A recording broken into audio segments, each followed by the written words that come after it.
We have the best of the examples coming here. And thank you, Tapsi, for being part of this session. I'm really honored to put across this question because I know I've heard it many times in a personal chat with you. So we all here as women, we have to shoulder extra responsibilities, and that's when it becomes a tough call balancing. You must have reached here because of great determination and grit. How did you manage being mother, daughter-in-law, and all of those roles you play in your personal life and still succeed as CEO? First of all, thank you so much, Suchita. And thank you so much for a lovely surprise. And what about the work-life balance? That work-life balance means something different to everyone, right? But we all need that the best we can, like both at work and the personal life, right?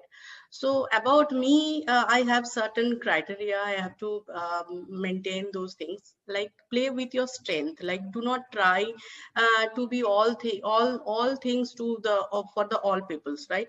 Focus on your strength. If you don't have this type of quality, in that case you have to outsource in your working areas. Like if you want a graphic designer and you don't have that much ability, you can do outsource also, right?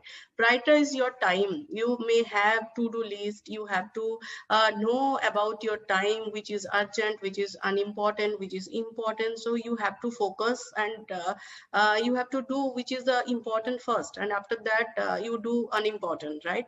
Plot some personal time. Like when you have personal issue arising, it can be the tempting to bury yourself in your work.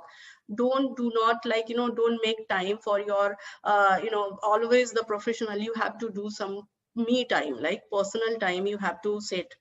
And apart from this, manage the time for the long term, right? Some timeline for your activities specific, like the computer programs can it help you. You can customize Excel spreadsheet, word table, etc. You can do it. Like tap into the technology.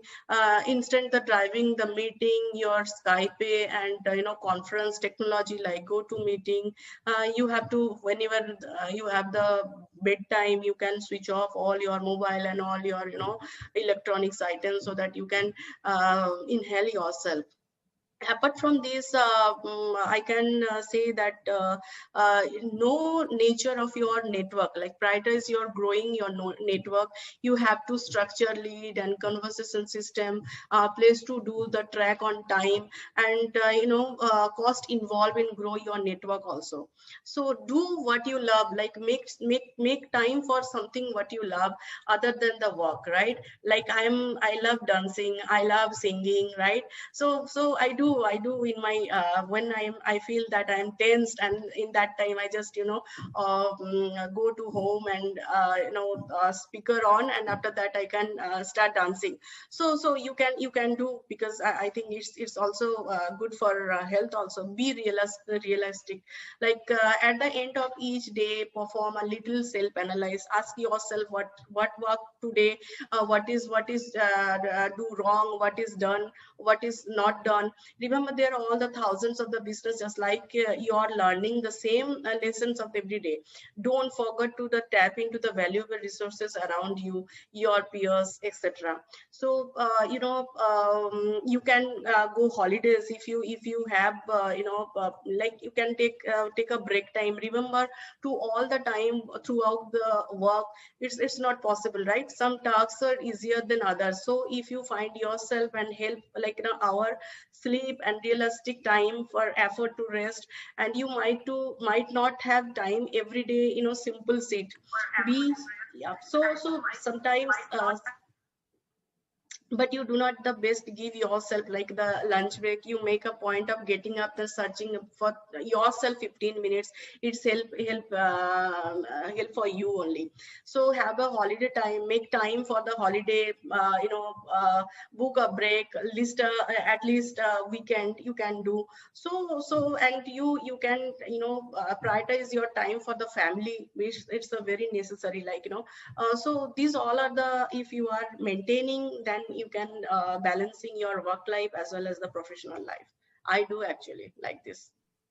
That's a brilliant. The first topmost question. most women feel guilty if they want to grow in career, as that may seem as coming at the cost of being a bad mom. Tapsi, what would you say about this? How many times has that guilt Yeah, eaten you well, up? struggling between personal and professional life, work-life balance is the most of the major concern of the woman, right? Especially for working mother. As a mother, I, juggle between the sleepless night and early morning, toeing around the house and making sure that the tremble over all the Lagos and sometimes managing to get all the important board meeting, right? The journey make you learn the art of the multitasking. So be organized, be well planned, be honest. Women have enormous responsibility and extended tasks, like there is a lots of list, right? So in my family, like my mom, my dad, my husband has helped me a lot. Most of all in the time, most of time I am in out of Delhi. In that case, my husband take care of my son, take care of my family and the various responsibility, right? So actually he always guided me, and I did not never felt guilty in the way. And then let's just say that you are possibly 1% of the lucky women, but I'm sure not many women are as lucky as you are. And we hope that the people who are listening into us today can provide that support system that you have been also been given when you are in need. If you were to give us some inputs. Yeah, sure. See, question is that that only the 3.7 percentage the CEOs and the managing director as NSE listed company were the woman in the 2019. In number has increased just slightly, 3.2 percentage in 2014. 8.9 percentage have women the top of management positions. As 2019, just 29 companies, 5.8 percentage of the Fortune India 500 list had a woman an executives role. Women make up only 31% of the CHRO role in the over presented in a woman countries such as like US and South Africa. And only women accounts only for the 13.8% is the board of director listed in the companies of India. See, question is that our country from the since long past, we are very much give them the responsibility of the woman. We have to set we have to change our mindset. We have to change that. Yes, every woman have already automatically is a as entrepreneur skilling have, right? As a woman, if you see in home, our mother, our sister is a very good financer, very good homemaker. She will manage everything, right? So we have to set our mindset, and definitely we have to educate our you can say the successor. We have to educate our the young girls. We have to educate that yes, come up, because every woman are entrepreneur by birth, right? So we have to give them an opportunity, not a job seeker, job provider, so that type of, I think, mentality we have to grow in our country.